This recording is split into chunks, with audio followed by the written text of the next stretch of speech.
Hey guys, so in this video I'm going to talk to you, the person who's actually thinking about a buy to let strategy or coming into the property market.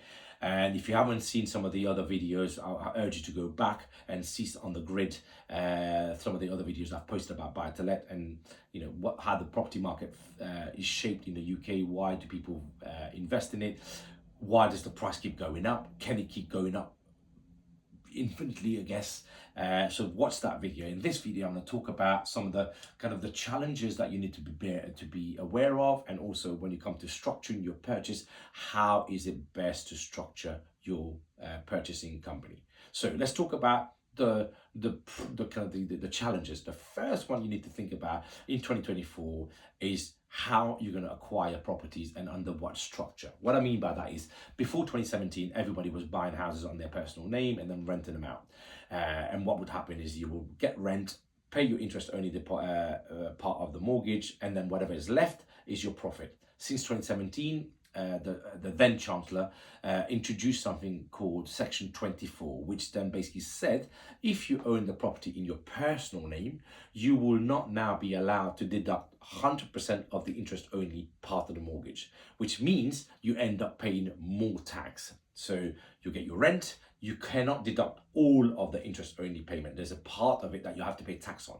and that is in effect a disincentive for people to keep being landlords. And that was deliberately done so that the average person in the UK will then have to sell, and then only the rich can get to keep buying houses and keep holding on to these asset that is wealth producing. So in effect, if you are thinking about coming into the buy to let market and get into owning properties as you go on, you really need to think about it. And especially if you're a high tax rate payer, you definitely need to be in a limited company structure, so that you don't end up giving all your income as tax. So that's the first thing. The second thing is limited company structure is important for you to get right. So I'd suggest you speak to an accountant and certainly a property tax advisor if you are going to scale your property investment. This is what I did, and it was one of the best investments that I've done over the last 20 odd years to get the structure right.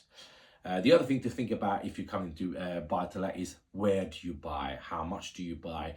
I mean, every day I look at properties, and you can see a property in up north. You can buy a house for £15,000 in the UK in auction, not in a great condition, but also you can go up to the millions in the UK. So it is not a same playing field for everybody. So depending on where you are, depending on what kind of income you have and the savings you have to use as your deposit, will dictate where you end up spending and investing. My only thing I would suggest to you do is you get out there, you in the area that you're thinking about investing, because we see a lot of people from the south to invest in the north. Why? Because quite frankly, they've got 40 grand in the bank. They think, actually I can buy a house in Burnley for 40 grand. I'll buy a house in Burnley. Now the challenge is, they have no idea what Burnley is like every part of the country. Some parts of Burnley are great, some parts of Burnley are not so great. So, but because they're getting somebody to buy it for them, renovate it for them, rent it for them, they said, you know what, it's super passive.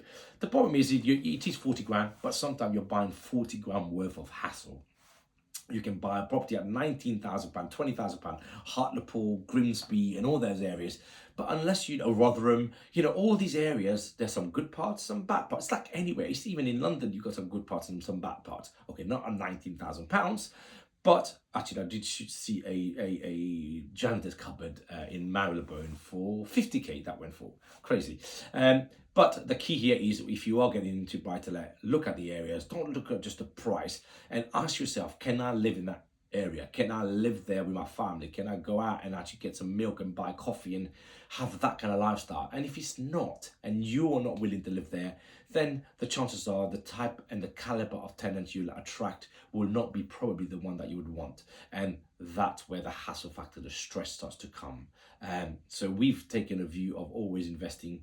Certainly when I'm buying somewhere in a new area, I'll go there, spend a few days walking around, have lunch, have coffee, speak to the shopkeeper who's down the road, ask who tends to come to the shop, what kind of demographics live here, what kind of rent they pay, And also, generally speaking, you could walk around, see the area. Is it dirty? Is it loads of scaffold? So do your due diligence. Go out and actually speak to agents, estate agents as well. No, don't do the, oh, I'm in London, I'm going to give somebody up north 50k and he'll buy me a house thing. Because I think you can do it once, you can do it twice, but at some point, if it's now becoming an issue for you to rent it, because they'll also tell you they'll rent it all day long, every day of the week, 100% of the time. What they don't tell you is those tenants will break and will chew your walls, will damage the house, and you can see. Don't take my word for it. Go to any of the auction houses website. You will see some of these houses are absolutely derelict because of poor tenants and then people have left it. The problem is, it's not the poor tenant, is you are liable as a landlord if you are not managing these properties, regardless of whether the tenants are actually chewing your walls, ripping the gas boiler off. So there's a lot of nightmare things that can happen. But there's some great things that can also happen, and by just doing your due diligence, reading, understanding the market, doing some prep work, and actually picking the right area, and buying the right house or the cheapest house in the right area is the best strategy. But again, there's so much content I put out on all my social media. Have a look at them. If you've got any questions, send me a DM. You can contact me via the website as well. I do 2 types of coaching program. One's a 1-to-1 for 12 months. That's limited to people who are getting into the advanced strategies. And then I've got a group training session that I host on average every quarter. You can have a look at our website for the next stage for that as well. But ultimately, be educated, understand how the market works. Actually, go and learn with people who have actually done it, can show you lots of properties behind you. You know, for example, me, every time I get a coachee, I say, go to company's house, have a search, have a look at the company itself that we own, and do we have the properties there or not? Come out, see us, ask for where these properties, the so-called properties that people are saying, I've got loads of them, I can teach you all of these things. Ask where they are, because quite frankly, before you pay people to actually go and learn, you've got to do the due diligence on them as well. So thanks for watching my channel, and I'll see you in the next video.